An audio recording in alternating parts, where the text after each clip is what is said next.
मुंबईला बदली झाल्याची ऑर्डर हातात पडली आणि रमाकांतच्या मनात पहिलाच प्रश्न उभा राहिला, तो जागेचा.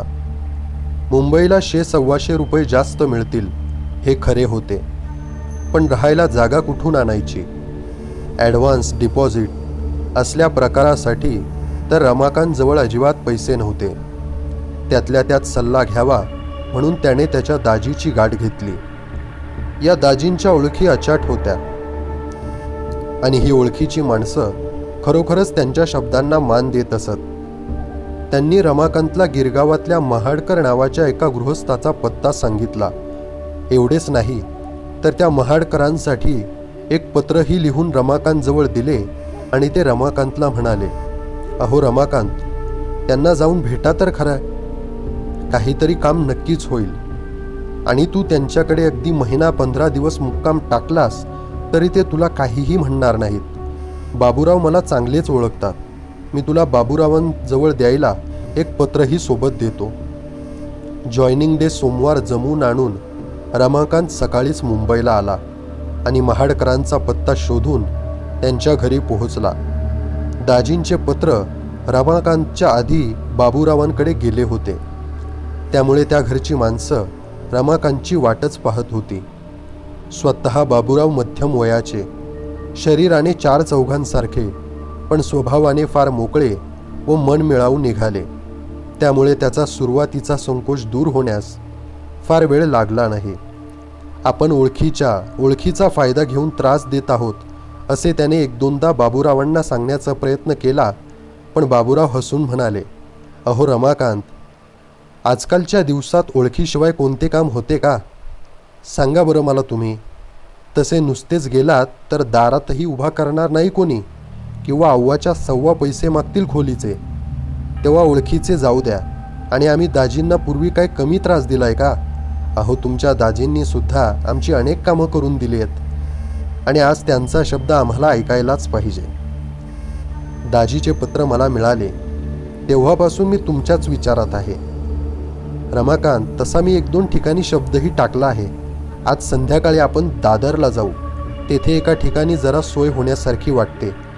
जरा तिथली जागा पाहून येऊयात. संध्याकाळी बसमध्ये त्यांनी रमाकांतला जास्त खुलासेवार माहिती सांगितली. रमाकांत, आपण जात आहोत त्यांचे नाव बर्वे आहे. 43 मध्ये बॉम्ब हल्ल्याची बातमी आली होती ना, तेव्हा त्यांच्याकडे एक ब्लॉक होता. मालक घाबरून वाईला का कुठेतरी गेला आणि बाकी सारा बंगला रिकामा पडला होता. तेव्हा यांनाच मालकांनी विनंती करून शेजारचाही ब्लॉक घ्यायला लावला. अगदी नाममात्र भाड्याची आकारणी केली, पण सगळी जागा मात्र अजूनपर्यंत यांच्याकडेच आहे. अधूनमधून अशी वापरायला देतात कोणाकोणाला. तो बंगला आता रिकामा असेल किंवा त्या बंगल्यातली एखादी खोली असेल तर आपण विचारूयात. त्यांच्या डोळे मिचकावण्याकडे पाहून रमाकांत म्हणाला, ठीक आहे काका. स्टॉपपासून बंगला काही दूर नव्हता. उत्तम व प्रशस्त बांधणीचा. मूळचा रंग पिवळा, पण आता हिरवट काळसर थर पसरला होता. आसपास मोठे अंगण व त्यात सुबक बाग होती. तिथले वातावरण मोठे शांत व प्रसन्न होते. पाहता क्षणी तो बंगला रमाकांतला आवडला. तिथलं वातावरण सुद्धा त्याला अतिशय आवडलं.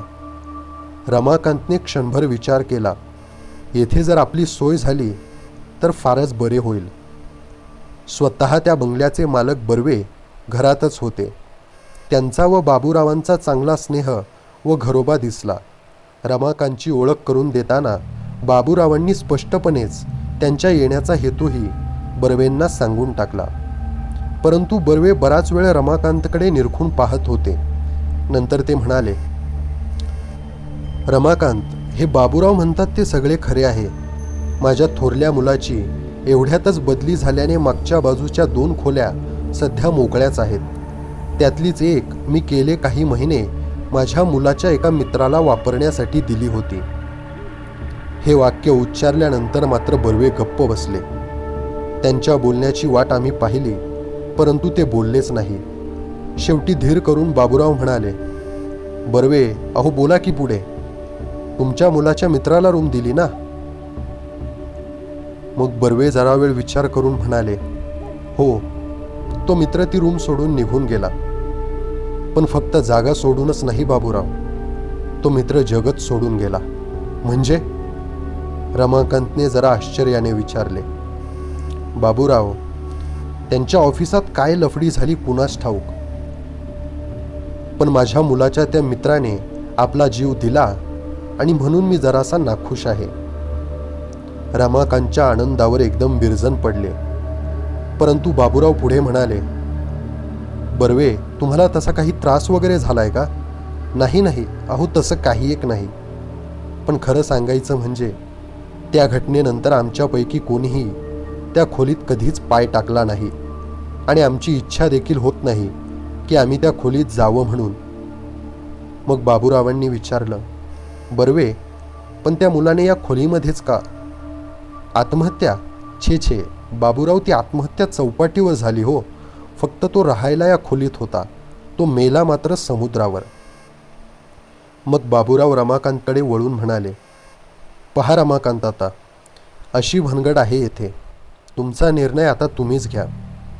मग बर्वे हसून म्हणाले, बाबूराव, आम्ही असल्या गोष्टीवर विश्वास ठेवतो अशातली गोष्ट नाही बरं का. पण माझी लहान नातवंड वगैरे घरात आहे, त्यामुळे सहसा ती खोली आम्ही बंदच ठेवली आहे. नंतर काही अडचण यायला नको. मग जरा धीर करून रमाकांत म्हणाला, पण बर्वे, तुम्हाला प्रत्यक्ष अनुभव वगैरे असा काही आला आहे का? नाही, प्रत्यक्ष असा काही नाही. मात्र मी एकदा संध्याकाळच्या वेळी त्या खोलीत गेलो होतो. ती आमच्या ब्लॉकमधली सर्वात जास्त प्रकाशाची आणि हवेशीर खोली आहे. पण मला एकाएकी इतके उदास आणि खिन्न असे वाटायला लागले की मी फार वेळ थांबलोच नाही तिथे आणि बाहेर निघून आलो. त्यानंतर मात्र मी त्या खोलीत पाऊल टाकलं नाही. आणि इतर काही म्हणाल तर तसा काही अनुभव आमच्या घरातही कोणाला आला नाही. मग रमाकांत पुढे म्हणाला, काका, मी काही छाती ठोकपणे असे म्हणत नाही की या गोष्टी खोट्या आहेत आणि मला कशाचीही भीती वाटत नाही. पण खरं सांगायचं म्हणजे मला स्वतःला अशा प्रकारच्या चमत्कारिक गोष्टींचा आजपर्यंत एकदाही अनुभव आलेला नाही. आणि शेवटी रमाकांतने बर्वेंना सांगितलं की तो त्या खोलीमध्ये राहायला तयार आहे. आणि बाबूराव म्हणाले, रमाकांत, तुम्ही जरूर राहायला या इथे, पण त्यानंतर तुम्हाला केव्हाही गरज वाटली आणि केव्हाही वाटलं की माझ्याकडे यावं तर सरळ आपल्या बंगल्यावर या गिरगावला. आपण दुसरीकडे पाहू कुठेतरी, जर व्यवस्था झाली तर.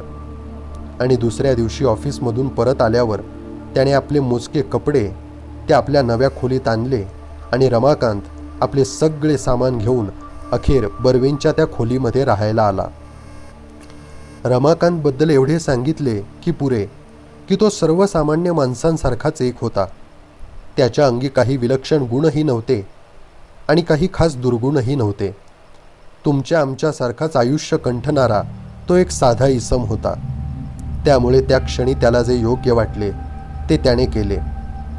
त्याच्याकडे खूप मोठ्या शानोशौकतमध्ये रूम घेण्यासाठी पैसा नव्हता. त्यामुळे बर्व्यांकडच्या या खोलीत तो राहायला आला होता. पहिल्या दिवशी ऑफिसमधून परत आल्यावर रोजच्या उपयोगाच्या वस्तूंची खरेदी करण्यातच त्याचा खूप वेळ गेला आणि रात्रीचे जेवण करून तो खोलीवर परत आला तेव्हा रात्रीचे साधारण 9:30 वाजले असावेत. इतर उद्योगात लक्ष न घालता त्याने सरळ बिछाना गाठला. दिवा मालवून बिछाण्यावर पडल्यावर मात्र रमाकांतच्या मनात त्या जागेत पूर्वी राहत असलेल्या त्या इस्माबद्दल विचार येऊ लागले. त्याला त्याच्या संबंधी फक्त एवढीच माहिती कळली होती की त्याचे नाव पालव होते. तो केरळकडचा राहणारा होता आणि कस्टममध्ये कोणत्या तरी ब्रँचमध्ये कोणत्या तरी हुद्द्यावर नोकरीस होता. त्याच्याबद्दल त्याला इतर कोणतीही माहिती मिळाली नव्हती आणि इतर माहिती मिळावी अशी रमाकांतची इच्छाही नव्हती. तरीसुद्धा निजल्या त्याच्या मनात पालवबद्दल विचार येणे हे साहजिकच होते. माणूस स्वतःला मृत्यूच्या दाढेत लोटायला निघतो तो काही साध्यासुध्या कारणासाठी नक्कीच नाही. जगणे अशक्य झाले किंवा येणाऱ्या संकटांना तोंड देण्याची हिंमत खचली की माणूस हा मार्ग स्वीकारत असला पाहिजे. शेवटच्या रात्री तो या कॉटवर झोपला असेल तेव्हा त्याच्या मनात काय विचार चालले असतील, त्याचे कशाकडे लक्ष असेल का, हे असले प्रश्न रमाकांतच्या मनात येऊ लागले व स्वतःच्या नव्या खरेदीतले एक पुस्तक काढून त्याने मोठ्या प्रयासाने त्यात लक्ष गुंतवले. वास्तविक पाहता त्याचे एकंदर वागणे इतके नियमित होते की त्याला रात्री 10 वाजले की झोप येत असे. ती इतकी की त्याचे डोळे अगदी मिटायला लागत व सकाळी उठला की तो रोज अगदी ताजा तवाना झालेला असायचा. पण त्या रात्री मात्र त्याला झोप लागायला खूप उशीर झाला. त्याला वाटले कदाचित जागा बदलली आहे किंवा आपला या खोलीत पहिलाच दिवस आहे म्हणून उशीर लागत असेल. परंतु नंतर झोप लागली, ती सुद्धा शांत लागली नाही.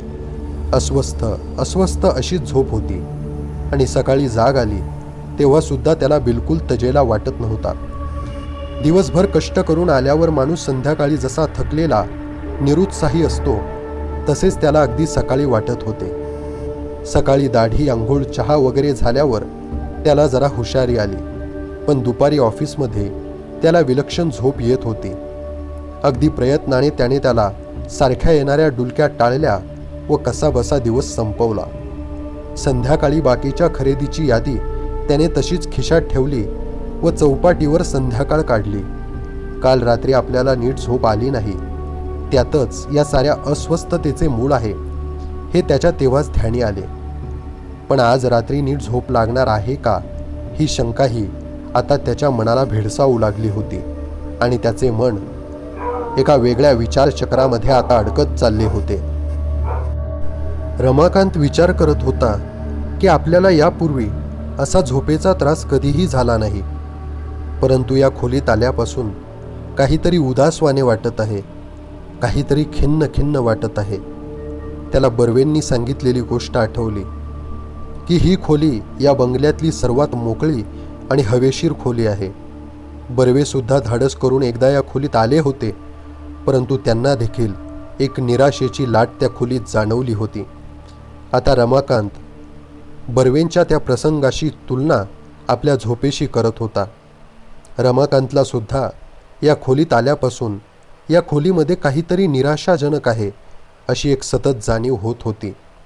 तो विचार करत होता की माणसाच्या मृत्यूनंतरही त्याचं असं अस्तित्व राहतं का? पालवने आपल्या मृत्यूपूर्वी जो नकारात्मक विचार केला होता त्या नकारात्मक विचारांचे वारे अजूनही या खोलीतच आहे का? आणि त्या नकारात्मक विचारांचा प्रभाव आपल्या झोपेवरती पडून आपली सगळी शांती आता इथून पुढे भ्रष्टच होणार आहे का? रमाकांत हा विचार करत होता.